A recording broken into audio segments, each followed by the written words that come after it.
있는데 끝까지 더 수사를 해라. 네. 그리고 만약에 그게 없었고 그냥 기록을 통째로 넘겼다 하더라도 네. 검찰이 이걸 다시 보면서 예. 이거 좀 찾아낼 수도 있는 거죠. 그러니까 양쪽 다 이 네. 다스 문제에 대해서는 네.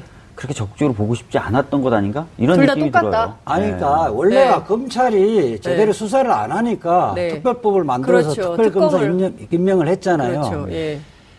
특별한 임무가 부여돼진 거예요. 네. 검찰은 애초부터 BBK 얼마나 수사본을 없었을까? 제대로 안 네. 했었다는 거니까. 네.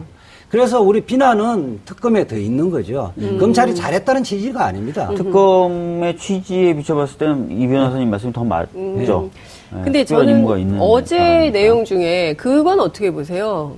계속 검찰이 이런 식으로 나오면 내가 갖고 있는 수사 기록을 다 공개하겠다. 공개하시라 그러죠. 어? 근데 공개하셔야죠. 네? 네, 오히려 아니, 공개하셔야죠. 근데 이런 상황이 갖고 있는 됐다면. 거는 어떻게 보세요? 특검의 임무가 끝났는데 본인이 따로 사본은 뭐 갖고 있을 수 있죠. 근데 어떤 수사 기록을 갖고 있을까요? 그러니까 지금 보면 이게 120억 원의 횡령 사건으로 종결한 사건이잖아요. 네. 그런데 또 다른 수사 기록을 갖고 있다라고 하면 그 실체는 어떤 것이 될지. 아니 그 부분은요 공개를 하면 정호영 특검에서 결코 유리하지 않습니다. 지금 정호영 특검에게 예. 결코 유리하지 않다. 예. 예. 뭐 예컨대 검찰이 감췄다는 건 수사 기록상 있을 수가 없는 거거든요. 네. 예?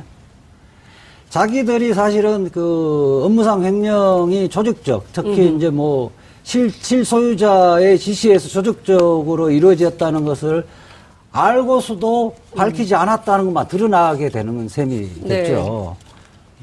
그러니까 사실상 알고 있는데 밝혀내지는 못하고 10년 만에 기자회견을 해서 이것은 120억 횡령 사건으로 종결했으니 나는 문제가 없다. 이렇게 본인만 빠져나가려고 했다. 이렇게 보시는 겁니까? 그러니까 지금 오히려 또 공분을 더 사고 있는데 네. 가만히 있었으면 네. 특검이 그때 당시에 정권 초기고 어쩔 수 없이 꼬리곰탕만 먹고 네. 이렇게 형식적 수사를 하고 네. 말았던 부분은 막 그럴 수 있겠다 이런 생각을 할 수 있는데 네. 지금 적극적으로 자기가 잘못한 것 무엇을 잘못했는지도 깨닫지 못하고 자꾸 해명을 하잖아요. 네. 이렇게 하면 국민들은 오히려 또 이게 본보기를 보여야 된다는 이런 생각들을 하게 되지 않을까 생각이 듭니다. 자, 지금, 네. 중요한 거는 네. 지금 이 정도 상황이 됐는데 정호영 특검이 무슨 증거라든지 네. 기록을 갖고 있음에도 불구하고 공개하지 않는다. 더 문제가 되죠. 말이 안 되는 거지 않습니까? 네. 그렇기 때문에 관련된 내용들 좀 다 공개하고 네. 책임질 부분은 좀 책임지는 것이 오히려 맞다고 생각합니다. 예. 책임질 것이 있으면 책임을 지는 게 맞다. 근데 책임을 안 지려고 지금 계속 기자회견하고 이러는 것은 아닌가라는 의혹을 갖게 되는 지금 거죠. 검찰에서는 어쨌든 참고인 수준이 아니라 피의자 수준에서 소환을 할 예정인 것 같고요. 검찰이 피의자 수준으로 소환 네, 예정이다. 그래서 지금 현재는 정호영 특검의 특수직무유기 네. 이 부분에 대해서 지금 피의자로 지금 보고 있는 것 같습니다. 근데 이제 그냥 직무유기하고 특수직무유기의 차이점은 어떤 겁니까? 특검법에서 별도로 네. 네. 특별 규정을 둬서 그러니까 그냥 직무유기보다 형량이 높죠. 특정경제가중처벌법에 따르면 네. 특정경제가중처벌법에 관련된 범죄를 저질렀는데 네. 그것을 수사하거나 처벌을 해야 될 공무원들이 그 사실을 알고 직무유기한 경우에는 가중돼서 처벌받도록 되어 있습니다. 그러니까 제가 보기에는 특검의 역할을 제대로 수행하지 못한 것에 대한 책임이 더 엄중하고 무겁다. 고로 예컨대 피의자로 신분이 전환이 돼서 조사를 받게 되면 구속되는 겁니까? 어떻게 이거는 뭐 평가하십니까? 사실은 네. 이게 국회가 별도의 법을 예. 만들어서 했고 그렇죠. 국민들이 의혹 부분을 풀어달라고 한 거잖아요. 그렇죠. 그리고 수많은 그 사람들과 수사 인력과 그 예산이 수반됐던 거잖아요. 그렇죠. 국민들을 농락한 거죠. 국민을 농락한 사건이다. 예. 근데 지금 중요한 것은요, 지금 그 정호영 특검이 수사에서 밝히지 못했던 것들이 일종의 양심 고백이라고 해야 됩니까? 그러니까 계속 지금 그 진술이 나오고 있어요. 내부 직원분들이 여러 진술을 그러니까 하고 근데 있는데 지금 그때 가스 당시에 그 예컨대 뭐 그때 당시에 총무팀장 같은 경우는 네. 수사하는 검사 입장에서는 네. 오히려 이거는 이명박 것이 아니다고 진술해달라는 분위기였다는 거예요. 아예. 네. 그러니까 검찰이 아예. 아니, 선수들끼리 알지 않느냐. 네. 그래서 아니라고 이야기만 하면 된다는 취지로 해서 자기들 자연스럽게 그렇게 이야기할 수밖에 없었다는 거예요. 거의 뭐 이제는 말할 수 있다 수준으로 짜고 치는 고수도 분위기였다는 거죠. 그러니까 그 양심 고백을 이제 막 하고 있는 상황인데요. 이명박 전 대통령과 관련된 수사가 이 비단 BBK 의혹뿐만 아니라 지금 보면 다스로 번졌죠. 거기다가 또 지금 사이버사령부 댓글 사건도 있죠. 그리고 이제 국정원 특활비 문제가 또 번졌어요. 그래서 사실 이것이 주요 핵심 쟁점이 될 거다. 근데 그 김백준 전 총무기획관 그리고 김진모 전 민정비서관 구속영장이 청구가 됐거든요. 이 두 사람의 입에 의해서 결과적으로 이명박 전 대통령까지 수사가 확대될 것인가. 그리고 실제로 국정원의 특활비가 어디로 어떻게 쓰였는지에 대한 의혹이 규명될 수 있는가. 관전 포인트인데요. 의원님 어떻게 전망하십니까? 그러니까 전에 이제 박근혜 전 대통령 관련돼서 국정원 특활비로 관련자들이 구속됐었지 않습니까? 네. 아마 그런 기준에 맞춰서 지금 검찰이 수사하고 움직이고 있는 것 같아요. 그렇다면은 지금 청구된 이 두 사람에 대해서도 구속영장이 발부될 가능성이 크고요. 네. 박근혜 전 대통령도 관련돼서 피의자로 조사하겠다는 거 아닙니까? 네. 그렇다면 당연히 MB도 이 혐의에 관련돼서는 조사받을 수 있다. 그럴 가능성이 굉장히 크다. 이렇게 봐야 될 것 같습니다. 네. 그러니까 그러면 저희가 이제 상상을 못 했는데 박근혜 전 대통령의 경우에는 특활비뿐만 아니라 본인 대통령 직무를 수행하면서 이런 한 푼 뭐 사적으로 쓴 적이 없다고 했는데 개인 집에 그 보일러 기름값까지 낸 거 아니에요? 그게 확인이 다 된 건데 그렇다면 이명박 전 대통령의 경우도 이 돈의 쓰임이 지금 뭐 확인된 것은 아니지만 사적으로 유용됐을 가능성 그 어떻게 정도 보세요? 자신감이 있으니까 지금 최측근들에게 구속영장 청구한 거 아닌가 싶어요. 검찰이 예. 뭔가 갖고 있기 때문에 영장을 청구한 거다. 네. 박주민 의원님은 그렇게 얘기하셨습니다. 김백준 전 기획관은요. 네. 40년간의 개인 근거직이었습니다. 뭐 지금 BBK 다스부터 시작해서 네. 40년간의 근거직위가 대통령이 이제 이명박 대통령이 대통령이 되면서 개인 근거직위가 청와대에 직위를 옮겨놓은 거죠. 그러니까 사적인 업무 부분을 다 처리를 했던 겁니다. 그래서 이제 여기서 이제 대표적인 게 지금 사업 중에 국정으로 받던 사업 중에 김진모 당시 그 민정비서관이 받았다는 돈 5천만 원이 5천만 원. 지금 장진수 주무관 그렇죠. 2010년도에 예. 폭로하지 말라고 입막음용으로 그렇죠. 이제 관봉. 관봉 그 네. 유명한 제가 그 그때 유명한 변호했는데요. 관봉. 아, 변호인이셨어요? 장진수 주무관 변호했는데 야. 휴대폰에 그때 투지폰이었죠. 네. 투지폰에서 대검의 포렌식 센터에서 네. 맡겼는데 자기들이 복구 못했다고 해서 대검에서? 갖고 왔었는데 네. 장진수 주무관이 10분 만에 개인적 인터넷 보고 네. 그거 복구를 해봤잖아요. 네. 그래서 이제 밝혀진 건데 그때 당시에 청와대에서 이 돈이 청와대에서 나온 거는 분명한 건데 어떤 돈인가 그래서 국정원 돈일 가능성도 추정도 해봤었는데 네. 그때 당시 김진모 비서관이 저를 뭐 고소고발한다고 막 이야기를 했었거든요. 근데 이제 확인했어요? 안 했죠? 못했죠. 못했죠. 나는 고소하라고 했었는데 못했죠. 찔리는 데가 있어서 결국 세월이 지나면서 실체로 이제 야. 그것이 이제 진실인 거 밝혀지는데 예. 하여튼 김진모 그때 당시 민정비서관은 청와대 네. 그만두고 예. 검사장으로 승진해요. 부산지검의 예. 그 차장검사 이제 검사장 지휘였는데 검사장 승진하고 남부지검장까지 하다가 이 정부 들어와서 이제 엎었었죠. 그렇군요. 그러니까 지금 좀 정리를, 이 변호사님 말씀을 좀 정리를 해보자면, 박근혜 전 대통령에게 최순실 씨가 있었다면, 이명박 전 대통령에게는 김백준 총무기획관이 있었다.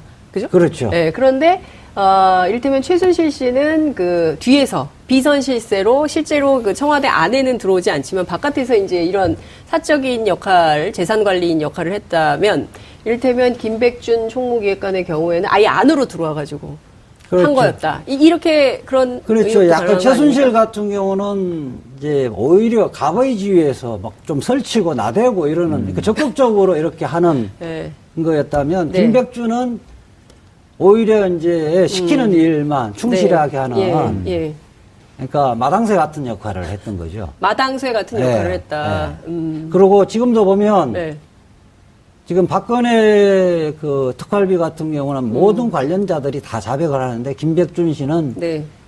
지시 안 받았다, 모른다고 자기는 전달 안 받았다고 계속 부인하고 있거든요. 네. 아마 법정까지 끝까지 입을 닫을 거예요. 김백준 비서관. 네. 네. 김진모 기획관이. 비서관은 거의 자백을 했고 네. 윗분의 지시다는까지 네. 이야기를 한 걸로 지금 알려져 있죠. 예.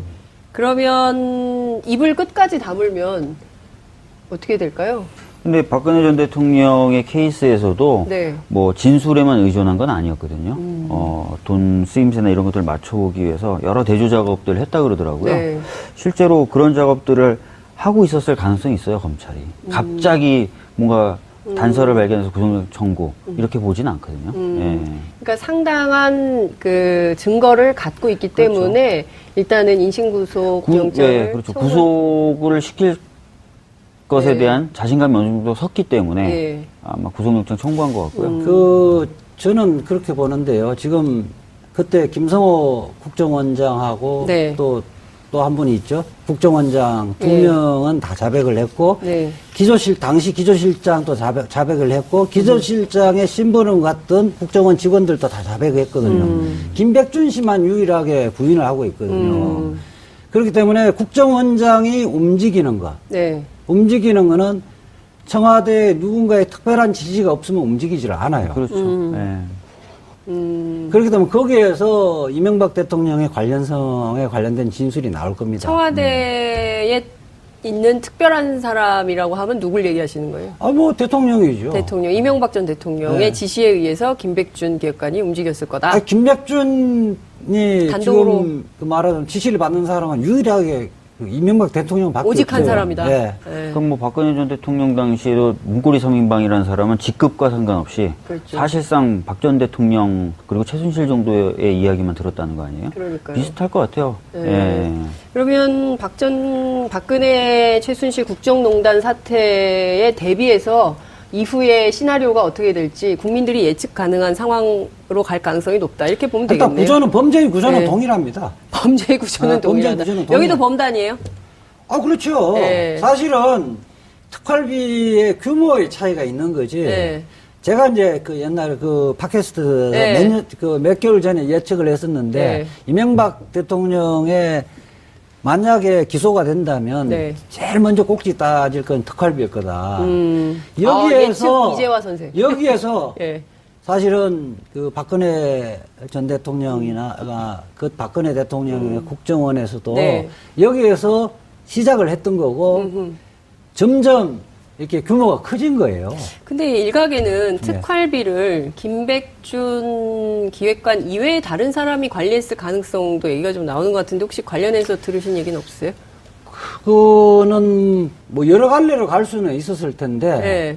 그 이명박 대통령이 사용할 용도는 최종적으로는 김백준을 통해서 갔을 거라고 보고 모든 관리는 김백준이 했을 겁니다. 네. 그 알겠습니다. 돈과 관련해서는 이명박 대통령이 함부로 다른 사람한테 맡기는 스타일이 아니거든요. 아, 꼼꼼하게 네. 한 사람에게만 관리를 시켰다. 김재정 천암 네. 이야기는 저는 유인태 전 의원하고 예. 경기고 동기동창이잖아요. 예. 그래서 자꾸 했지만 돌아가기 전에 이것저것 이야기 다 하거든요. 그거 지금까지 평생 동안 김재정 그 천암을 통해서 네. 다 그 자금 관리를 어떻게 재산을 하는지. 다 관리를 했잖아요. 그러면서 하는 이야기가 그렇게 해주면서 10원 한 푼 자기한테 준 게 없다는 거예요. 천암의 그러니까 네. 말하 김재정 씨의 부인. 예. 부인 뭐 거기 가면 맨날 설거지만 시키고 네. 뭐 그 천암댁으로서 대우를 한 번도 안 해줬다는 거 아니에요. 그러니까요. 돈에 관해서는 참 꼼꼼하게 관리를 했던 이명박 전 대통령이 돈 문제와 관련해서 앞으로 어떻게 될지. 아주 쪼잔하고 쫀쫀한 사람이죠. 알겠습니다. 어쨌든 저희가 이제 다스 관련된 의혹 그리고 이명박 전 대통령과 관련된 수많은 의혹들이 어떻게 전개되는지 저희가 계속 주목하면서 계속 여러분들께 후속 보도를 해드린다는 말씀을 좀 드리면서요. 요게 이제 오후 3시에 기자회견이 있었는데 그에 앞서서 1시 반에 정부에서 청와대에서 권력기관 개편안을 발표를 했습니다. 이게 예고된 것은 지난 금요일 정도 이제 여의도 정가에 조금 나왔었는데요. 네. 우선 권력기관 개편안에 대해서는 우리 지금 사개특위위원으로 활동을 하고 계신가요? 저는 그건 아니고요. 개헌 및 정치개혁특위. 예. 그러면 지금 헌정특위 쪽. 예. 국회 법사위 소속이신데 법사위, 예. 지금 정부가 발표한 이 안에 대해서는 좀 어떻게 평가를 하세요? 우선 이 안은 지금까지 이제 검찰, 경찰 등에서 얘기됐던 내용들을 종합한 네. 것이라고 좀 보시면 될 것 같고요. 네. 개혁의 내용도 담으면서 동시에 통과 가능성이라든지 이런 것까지 염두에 둔 안이다. 이렇게 보여집니다. 그리고 아주 세부적인 내용까지는 네. 좀 더 이제 디테일하게 다듬어져야 되는 그런 상태 안으로서 큰 그림 정도다. 이렇게 보시면 될 것 같습니다. 이 변호사님은 어떻게 보셨어요? 이게 원래가 이제 법무부에는 법무검찰개혁위원회가 있고 네. 거기에서 검찰개혁의 방안들을 마련하고요. 네. 또 경찰청 내에서는 경찰개혁위원회가 있습니다. 네. 국정원에서도 막저 국정원개혁위원회가 있는데 이 세 개 자율적인 위원회에서 마련한 안을 종합해서 네. 발표를 하는데 네. 이제 각 개혁위원회는 원칙적인 모범 답안을 제시를 했던 건데 청와대라는 것은 야당을 고려를 하고 실질적으로 현실적으로 입법할 때 통과 가능성들을 고려하기 때문에 조금 약간 후퇴를 시민사회 안보다는 좀 후퇴를 했죠. 아니다. 민변이나 참여연대나 그다음에 이제 조국 교수가 학교에 있었을 때 민주법연의 안보다는 좀 후퇴를 했죠. 그러니까 지금 원래대로 하면 어떻게 됐었어야 돼요? 시민사회 우선 안대로 검찰 개혁에서는 핵심 검경수사권의 핵심은 네. 원래 검찰이 수사권, 기소권을 다 갖고 있었던 것이 아니라 해방 이후에 경찰을 못 믿으니까 검찰이 넘겨줬던 거죠. 원위치를 너무 많이 해가지고. 원위치를 시켜놓자. 네. 그래서 검찰의 비대한 권력을 분산시키자는 관점에서 수사권은 원칙적으로 경찰에 두고 네. 검찰에는 기소권과 예외적으로 기소하는 데 필요한 보충적 수사권만 두자고 했는데 지금 그 안에 보면 경제금융 부분에서는 특별수사를 1차 수사도 검찰이 하도록 놔뒀거든요. 네. 그리고 이제 영장 청구권이나 이런 부분은 이제 헌법 개정 사항이기 때문에 그 부분은 좀 보류를 해놓고 그다음에 수사의 지휘하는 부분도 일단 제한을 안 두고 있거든요.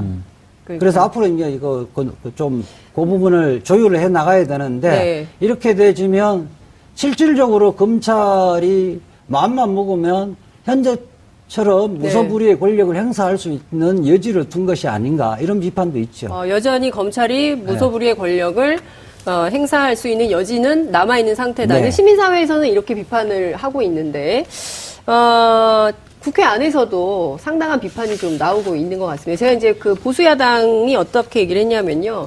사실 국회 사개특위가 이제 활동을 시작하려고 하는데 청와대에서 가이드라인을 준 거 아니냐. 그리고 특히 이제 여당은 하명을 내린 거고 여당한테는 그리고 야당한테는 겁박을 한 거다. 이런 비판을 자유한국당이 하고 있습니다. 그러니까 국회 안에서 논의 자체가 굉장히 잘 되겠는가. 청와대 안이 이제 정부안이 발표가 됐지만 이 안이 예정대로 진행될 수 있겠냐, 어렵지 않겠냐라는 얘기가 벌써부터 나옵니다. 국회 안의 분위기는 좀 어떤가요? 우선 야당에 대해서 겁박을 한 거다라고 하는데 이 개혁안을 보면 무서운가요? 모르겠습니다. 막 공포를 느낄 만한 내용이 저는 없어 보이기 때문에 그런 건 아닌 것 같고요. 애초부터 이런 얘기는 계속 있었습니다. 무슨 얘기냐면 각 기관마다 개혁위원회가 있어서 개혁위원회가 개혁 방안을 만들어내면 그것을 각 기관이 또 협의해서 개혁 방향에 대해서 발표한다는 얘기는 계속 있어 왔습니다. 근데 다만 이거를 종합적으로 발표하려니까 청와대가 발표한 거죠. 특히 국정원은 대통령 직속 기관이기 때문에 그렇죠. 검찰과 경찰과 국정원을 한꺼번에 아우르는 모습을 설명할 만한 단위는 청와대밖에 청와대밖에 없어요. 없네요. 네. 그래서 청와대가 발표했고 조국 민정수석도 사실은 어제 발표하면서 네. 모두에 그 얘기를 합니다. 전체적인 그림을 보여드리는 부분이 부족하다고 생각해서 전체적인 그림을 보여드리는 차원에서 본인이 브리핑을 한다라고 얘기를 한 거죠. 그래서 네. 이게 무슨 가이드라인을 줬다, 네. 하명을 했다, 뭐 겁박을 한 것이다 이렇게 보는 것은 좀 맞지 않다고 봅니다. 네. 그래서 어떻게 보면 이 전체적인 그림을 놓고 이제 국회가 이제 논의를 하면 되는데요. 네. 또 이 부분에 있어서 또 말씀드릴 수 있는 게, 국회가 항상 국회 독자안을 만들기도 하지만, 네. 정부와 같이 얘기를 하면서 안을 많이 만들어요. 그렇기 때문에 정부에서도 자기네들이 생각하는 어떤 입장이나 이런 것에 대해서 의원실에 와서 설명하기도 하고, 네. 또는 토론회 같은 것을 열어달라 그래서 자기들이 네. 출석해서 얘기를 하기도 네, 하고, 네. 상임위 같은 데서 자기 안을 얘기하기 때문에 일상적인 그런 과정이다라고 보는 건 오히려 자연스럽다는 그렇군요. 거죠. 근데 이제 중요한 것은 지금 국정원 개혁과 관련해서 이게 입법 과제잖아요. 네. 그런데 대공수사권 절대 양보 못한다라는 주장이 나오고 있어요. 자유한국당을 비롯한 뭐 보수 야당의 네. 오랜 주장이죠. 근데 네. 왜 그런 주장을 한다고 보십니까? 그동안 그 무슨 대공 안보 관련된 그 사건을 많이 하셨던 예. 이재화 변호사님께서 그 말씀. 이전에 네. 야당이 뭐 청와대가 가이드라인을 제시한다 이러는데 근데 헌법에 대해서 뭘 이해를 하고 있는 거예요? 헌법에 대한 기본적으로 이해가 우리 부족하다. 대한민국은 대통령제를 취하면서도 정부 입법권이 보장되어 있습니다. 맞습니다. 정부 입법권을 낸다고 해갖고 그거 무조건 거수기처럼 하는 것이 아니라 그걸 네. 토대로 논의해서 가감 수정이 다 가능한 네. 거거든요. 그래서 이 부분에 국회에 그 입법 자율권을 전혀 침해하는 걸 볼 수 없다는 점을 네. 말씀드리고 오히려 일반적인 작용이에요. 네. 근데 왜 이렇게 센 말을 하는 겁니까, 근데? 싫으니까 그렇겠죠. 아니, 그러니까 문재인 정부가 하는 건 무조건 반대하잖아요, 지금. 아, 특히 자유한국당 묻지마 같은 반대라는 경우는. 건가요? 일단, 네. 내용도 나오기 전에 반대부터 결정하는 당이잖아, 지금. 어? 네. 이게 발표하기 전부터 반대를 하고 있는 당이잖아, 지금. 다 그리고, 됐고, 우리 예. 반대야, 이런 거예요. 그리고 아까 지금 말씀하셨던 네. 대공수사권 같은 경우는 지금 뭐, 박정희 정권부터 시작해서 주요 대공사건이 다 조작됐다는 게 드러났잖아요, 대부분. 재심에서 엄청나게 많은 사건이 뭐, 규명됐죠. 그 박근혜 정부에서도 대표적인 게 유성 간첩 조작 그렇죠. 사건, 이런 예. 것처럼. 그 다음에, 원래 국정원이 본연의 업무라든지 그 대공 방첩 문제라든지 네. 특히 이제 북한에 대한 정보 예. 이런 것들을 해야 되는데 주로 그런 첩보를 이용해서 민간인을 사찰한 이제 정치에 개입했었잖아요. 네. 그런 부분을 하지 말자는 거니까 오히려 네. 야당인데 사실은 더 네. 좋은 거죠. 지금 문재인 정부가 박근혜 이명박 정부처럼 그런 불법적인 정보를 취득해서 그걸 갖고 네. 정치에 관여를 악용한다면. 하면 야당한테 엄청 불리한 거예요. 근데 그런 불법적인 수단을 우리는 손 놓아버리겠다. 네. 이런 거니까 오히려 환영을 해야 되는데 네. 야당이 환영해야 되는데. 그러니까 자기들이 언제 이제 그 정권을 획득할지 모르지만은 네. 자기들 정권 획득할 때 불편할 거를 예상하고 지금 반대를 하는 것 같아요. 미리. 예. 네. 이 부분에 대해서 좀 재밌는 게 있는데요. 네. 그러니까 국정원의 전신이 안기부고 안기부의 전신이 중앙정보부 그렇죠. 아닙니까? 중정이죠. 네, 중앙정보부를 만드는데 이제 일조를 했던 김종필 네.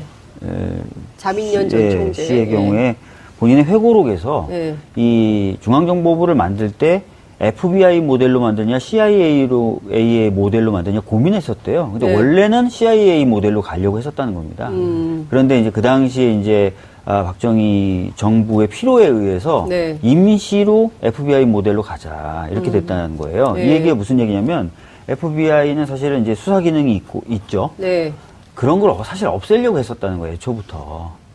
그래서 잘못 그렇게 첫 단추가 꿰어져 가지고 여러 문제를 일으키는 것 같다라는 대목이 나옵니다. 네. 그러니까 이 기구를 처음 만들었을 때 관여했던, 그리고 보수 쪽으로 보면 뭐 큰 어른이라고 할 수 있는 사람들조차도 네. 현재의 모습은 정상적이지 않다고 판단한다는 거예요. 그래서 원래 정상적인 모습으로 돌리려고 하는 것일 뿐이라는 겁니다. 네. 근데 이제 그 국정원은 사실 그동안 뭐 그 1987 영화를 최근에 통해서도 많은 국민들께서 뭐 이게 정권 차원에서 특히 이제 경찰이 무리한 물고 뭐 고문 수사하고 뭐 이런 것이 이제 안기부 그전에는 중정 뭐 계속 있었던 거였잖아요. 그러니까 더 이상 그런 역사를 되풀이 반복하지 않겠다는 어떤 그 새로운 나라를 쓰겠다는 차원에서 어떤 국민적 선언 차원에서 정부가 이런 내용을 발표한 것이 아닌가 싶기도 한데, 근데 지금 보면 국정원의 대공수사 인력이 경찰로 그 들어가는 거 아니겠어요? 네.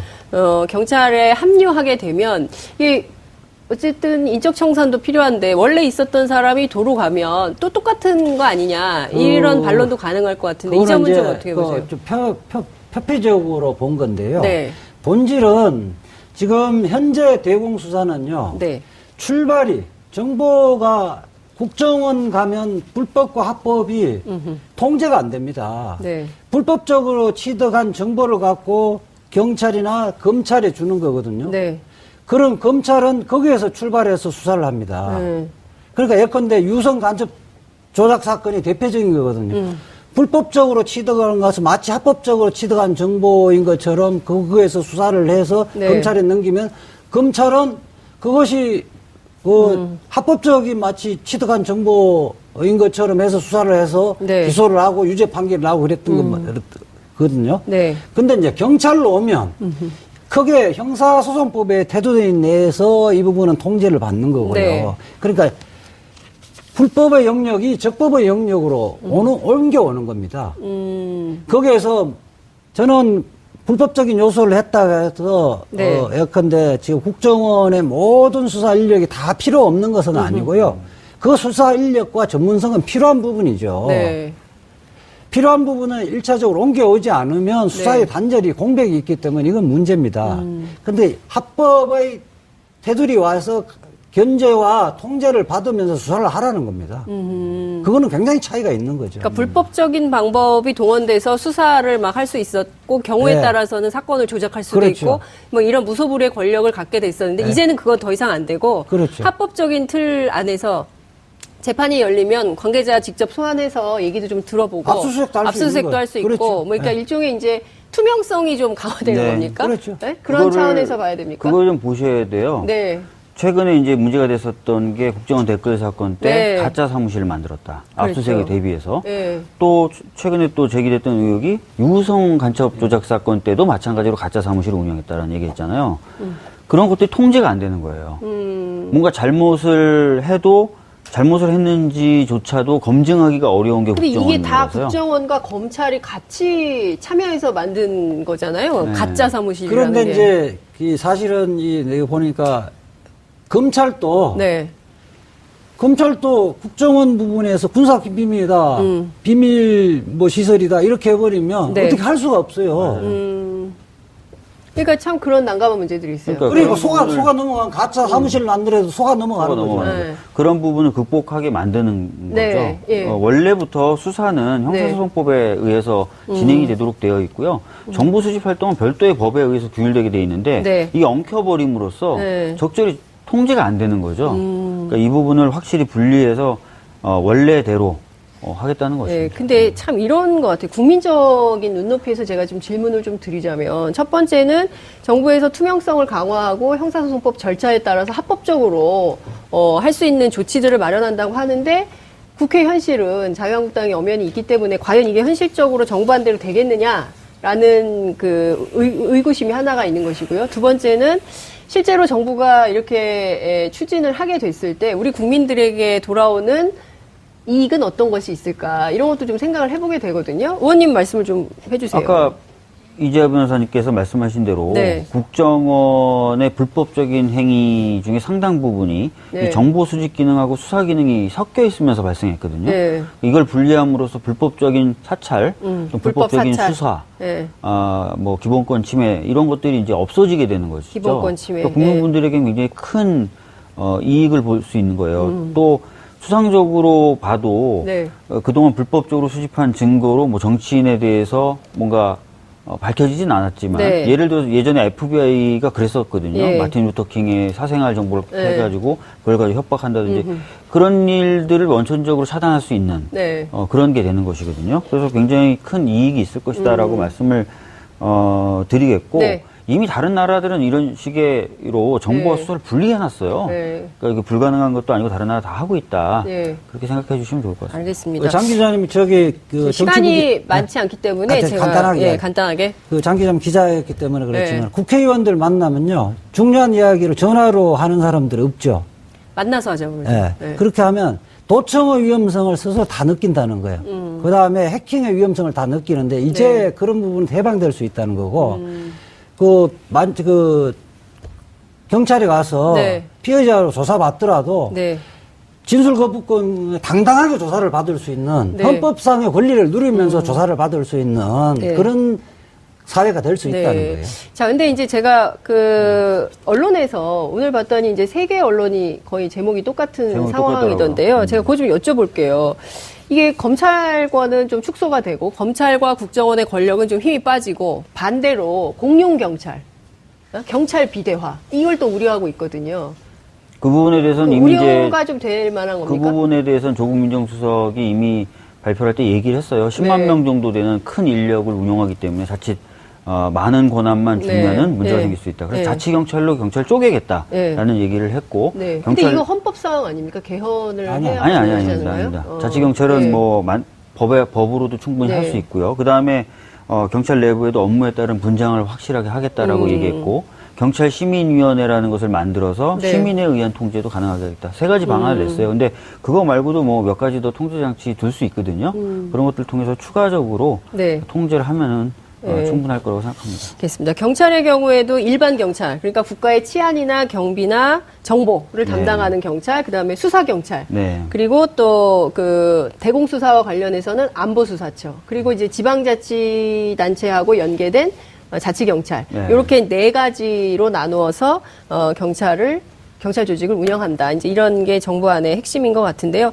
중요한 것은 상호 견제, 그렇죠? 상호 견제 속에서 부패하지 않고 그리고 더 이상 국민들의 인권이 침해되지 않는 침해하지 않는 그런 권력기관으로 만들어 보겠다는 정부의 의지가 끝까지 관철될 수 있을지 좀 지켜보도록 하겠습니다. 했는데 끝까지 더 수사를 해라. 네. 그리고 만약에 그게 없었고 그냥 기록을 통째로 넘겼다 하더라도 네. 검찰이 이걸 다시 보면서 예.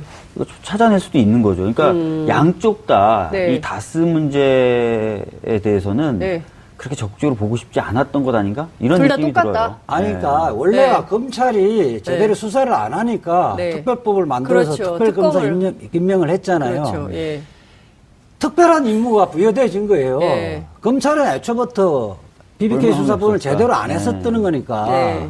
그래서 우리 비난은 특검에 더 있는 거죠. 검찰이 잘했다는 취지가 아닙니다. 특검의 취지에 비춰봤을 때는 이 변호사님 말씀이 더 맞죠. 네, 근데 특별한 저는 임무가 있는 어제 사람이니까. 내용 중에 그건 어떻게 보세요? 계속 검찰이 이런 식으로 나오면 내가 갖고 있는 수사 기록을 다 공개하겠다. 공개하시라 그러죠. 어? 근데 공개하셔야죠. 네? 네, 오히려 아니 공개하셔야죠. 근데 이런 상황이 갖고 있는 됐다면. 거는 어떻게 보세요? 특검의 임무가 끝났는데 본인이 따로 사본은 뭐 갖고 있을 수 있죠. 근데 어떤 수사 기록을 갖고 있을까요? 그러니까 지금 보면 이게 120억 원의 횡령 사건으로 종결한 사건이잖아요. 네. 그런데 또 다른 수사 기록을 갖고 있다라고 하면 그 실체는 어떤 것이 될지. 아니 그 부분은요 공개를 하면 정호영 특검에서 결코 유리하지 않습니다. 지금 정호영 특검에게 네. 결코 유리하지 않다. 네. 네. 뭐 예컨대 검찰이 감췄다는 건 수사 기록상 있을 수가 없는 거거든요. 네. 예? 자기들이 사실은 그 업무상 횡령이 조직적, 특히 이제 뭐 실소유자의 지시에서 조직적으로 이루어졌다는 것을 알고서도 밝히지 않았다는 것만 드러나게 되는 셈이 네. 됐죠.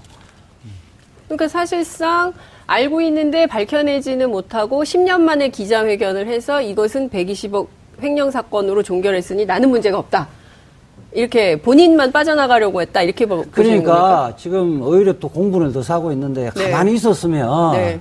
특검이 그때 당시에 못했죠. 나는 고소하라고 했었는데 못했죠. 찔리는 데가 있어서 결국 세월이 지나면서 실체로 이제 야. 그것이 이제 진실인 거 밝혀지는데 예. 하여튼 김진모 그때 당시 민정비서관은 청와대 네. 그만두고 예. 검사장으로 승진해요. 부산지검의 예. 그 차장검사, 이제 검사장 지휘였는데, 검사장 승진하고 남부지검장까지 하다가 이 정부 들어와서 이제 못 벗었죠. 그렇군요. 그러니까 지금 좀 정리를, 이 변호사님 말씀을 좀 정리를 해보자면, 박근혜 전 대통령에게 최순실 씨가 있었다면, 이명박 전 대통령에게는 김백준 총무기획관이 있었다. 그죠? 그렇죠. 네, 그런데, 이를테면 최순실 씨는 그 뒤에서 비선 실세로 실제로 그 청와대 안에는 들어오지 않지만 바깥에서 이제 이런 사적인 역할, 재산 관리인 역할을 했다면, 이를테면 김백준 총무기획관의 경우에는 아예 안으로 들어와가지고 그렇죠. 한 거였다. 이렇게 그런 그렇죠. 의혹도 약간 가능한 거 최순실 아닙니까? 같은 경우는 이제 오히려 갑의 지위에서 막 좀 설치고 나대고 이러는, 그러니까 적극적으로 이렇게 하는 네. 거였다면, 네. 김백준은 오히려 이제 시키는 일만 충실하게 하는, 예, 예. 그러니까 마당새 같은 역할을 했던 거죠. 마당쇠 같은 네, 역할을 했다. 그리고 지금도 보면, 네. 지금 박근혜 그 특활비 같은 경우는 모든 관련자들이 다 자백을 하는데, 김백준 씨는 네. 지시 안 받았다, 모른다고, 자기는 전달 안 받았다고 계속 부인하고 있거든요. 네. 아마 법정까지 끝까지 입을 닫을 거예요. 김백준 비서관. 네. 네. 김진모 기획관이. 비서관은 거의 자백을 했고, 네. 윗분의 지시다는까지 네. 이야기를 한 걸로 지금 알려져 있죠. 예. 그러면 입을 끝까지 다물면 어떻게 될까요? 근데 박근혜 전 대통령의 케이스에서도 네. 뭐 진술에만 의존한 건 아니었거든요. 돈 쓰임새나 이런 것들을 맞춰보기 위해서 여러 대조 작업들을 했다 그러더라고요. 네. 실제로 그런 작업들을 하고 있었을 가능성이 있어요, 검찰이. 갑자기 뭔가 단서를 발견해서 구속력 청구 이렇게 보진 않거든요. 예. 그러니까 상당한 그 있다. 그럴 가능성이 굉장히 크다. 이렇게 봐야 될 것 같습니다. 네. 그러니까 그러면 그 저희가 이제 상상을 못 했는데 박근혜 전 대통령의 경우에는 특활비뿐만 아니라 본인 대통령 직무를 수행하면서 이런 한 푼 뭐 사적으로 쓴 적이 없다고 했는데 개인 집에 그 보일러 기름값까지 낸 거 아니에요? 그게 확인이 다 된 네. 건데 그렇다면 이명박 전 대통령의 경우도 이 돈의 쓰임이 지금 뭐 확인된 것은 아니지만 사적으로 유용됐을 가능성 그 어떻게 정도 보세요? 자신감이 있으니까 지금 최측근들에게 구속영장 청구한 거 아닌가 싶어요. 검찰이 예. 뭔가 갖고 있기 때문에 예, 영장을 청구한 거다. 네. 박주민 의원님은 그렇게 얘기하셨습니다. 이재하 변호사님. 김백준 그 전 기획관은요, 네. 40년간의 개인 근거직이었습니다. 뭐 지금 BBK 다스부터 시작해서 네. 40년간의 근거직위가 대통령이 이제 이명박 대통령이 이제 대통령이 되면서 개인 근거직위가 청와대 직위를 옮겨놓은 거죠. 그러니까 사적인 업무 부분을 다 처리를 했던 겁니다. 그래서 이제 여기서 이제 대표적인 게 지금 사업 중에 국정으로 네. 받던 사업 중에 김진모 당시 그 민정비서관이 받았다는 돈 5천만 원이 5천만 원. 지금 장진수 주무관 그렇죠. 2010년도에 예. 폭로하지 말라고 입막음용으로 그렇죠. 그 이제 관봉. 그 네. 유명한 제가 그 그때 유명한 변호했는데요. 아, 변호인이셨어요? 장진수 주무관 변호했는데 야. 휴대폰에 그때 투지폰이었죠. 네. 투지폰에서 대검의 포렌식 센터에서 네. 맡겼는데 자기들이 복구 못했다고 해서 대검에서? 갖고 왔었는데 네. 장진수 주무관이 10분 만에 개인적 인터넷 보고 네. 그거 복구를 해봤잖아요. 네. 그래서 이제 밝혀진 건데 그때 당시에 청와대에서 이 돈이 청와대에서 나온 거는 분명한 건데 어떤 돈인가 그래서 국정원 돈일 가능성도 추정도 해봤었는데 네. 그때 당시 김진모 비서관이 저를 뭐 고소고발한다고 막 이야기를 했었거든요. 근데 하긴 이제 했어요? 안 했죠? 못했죠. 네. 정권 초기고 어쩔 수 없이 꼬리곰탕만 먹고 네. 이렇게 형식적 수사를 하고 네. 말았던 부분은 뭐 그럴 수 있겠다 이런 생각을 할 수 있는데 네. 지금 적극적으로 자기가 잘못한 무엇을 잘못했는지도 깨닫지 못하고 자꾸 해명을 하잖아요. 네. 이렇게 하면 국민들은 오히려 또 이게 본보기를 보여야 된다는 이런 생각들을 하게 되지 않을까 생각이 듭니다. 자, 지금, 네. 중요한 거는 네. 지금 이 정도 상황이 됐는데 정호영 특검이 무슨 증거라든지 네. 기록을 갖고 있음에도 불구하고 공개하지 않는다. 더 문제가 되죠. 말이 안 되는 거지 않습니까? 네. 그렇기 때문에 관련된 내용들 좀 다 공개하고 네. 책임질 부분은 좀 책임지는 것이 오히려 맞다고 생각합니다. 예. 책임질 것이 있으면 책임을 지는 게 맞다. 근데 책임을 안 지려고 지금 계속 기자회견하고 이러는 것은 아닌가라는 의혹을 갖게 되는 지금 거죠. 검찰에서는 어쨌든 참고인 수준이 아니라 피의자 수준에서 소환을 할 예정인 것 같고요. 검찰이 피의자 수준으로 소환 네, 예정이다. 그래서 지금 현재는 정호영 특검의 특수직무유기 네. 이 부분에 대해서 지금 피의자로 지금 보고 있는 것 같습니다. 근데 이제 그냥 직무유기하고 특수직무유기의 차이점은 어떤 겁니까? 특검법에서 별도로 네. 네. 특별 규정을 둬서 규정이니까 그냥 직무유기보다 형량이 높죠. 특정경제가중처벌법에 따르면 네. 특정경제가중처벌법에 관련된 범죄를 저질렀는데 네. 그것을 수사하거나 처벌을 해야 될 공무원들이 그 사실을 알고 직무유기한 경우에는 가중돼서 처벌받도록 되어 있습니다. 그러니까 제가 보기에는 특검의 역할을 제대로 수행하지 못한 것에 대한 책임이 더 엄중하고 무겁다. 고로 예컨대 피의자로 신분이 전환이 돼서 조사를 받게 되면 구속되는 겁니까? 어떻게 이거는 뭐 전망하십니까? 사실은 네. 이게 국회가 별도의 법을 예. 만들어서 했고 그렇죠. 국민들이 의혹 부분을 풀어달라고 한 거잖아요. 그렇죠. 그리고 수많은 그 사람들과 수사 인력과 그 예산이 수반됐던 거잖아요. 그렇죠. 국민들을 농락한 거죠. 국민을 농락한 사건이다. 예. 근데 지금 중요한 것은요. 지금 그 정호영 특검이 수사에서 밝히지 못했던 것들이 일종의 양심 고백이라고 해야 됩니까? 그러니까 계속 지금 그 진술이 나오고 있어요. 내부 직원분들이 여러 진술을 그러니까 하고 근데 있습니다. 그때 가스 당시에 그 예컨대 뭐 그때 당시에 총무팀장 같은 경우는 네. 수사하는 검사 입장에서는 네. 오히려 이거는 이명박 것이 아니다고 진술해달라는 분위기였다는 거예요. 아예. 예. 네. 그러니까 검찰이 아예 아니, 선수들끼리 알지 않느냐. 네. 그래서 아니라고 이야기만 하면 된다는 취지로 해서 자기들 자연스럽게 그렇게 이야기할 수밖에 없었다는 거예요. 거의 뭐 이제는 말할 수 있다 수준으로 짜고 치는 고수도 분위기였다는 거죠. 그러니까 그 양심 고백을 이제 막 하고 있는 상황인데요.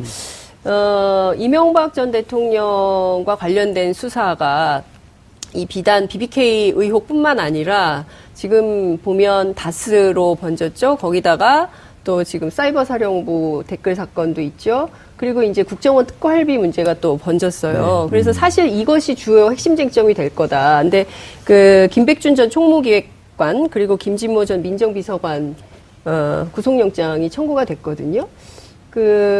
이 두 사람의 입에 의해서 결과적으로 이명박 전 대통령까지 수사가 확대될 것인가. 그리고 실제로 국정원의 특활비가 어디로 어떻게 쓰였는지에 대한 의혹이 규명될 수 있는가. 관전 포인트인데요. 의원님 어떻게 전망하십니까? 그러니까 전에 이제 박근혜 전 대통령 관련돼서 국정원 특활비로 관련자들이 구속됐었지 않습니까? 네. 아마 그런 기준에 맞춰서 지금 검찰이 수사하고 움직이고 있는 것 같아요. 그렇다면은 지금 청구된 이 두 사람에 대해서도 구속영장이 발부될 가능성이 크고요. 네. 박근혜 전 대통령도 관련돼서 피의자로 조사하겠다는 거 아닙니까? 네. 그렇다면 당연히 MB도 이 혐의에 관련돼서는 조사받을 수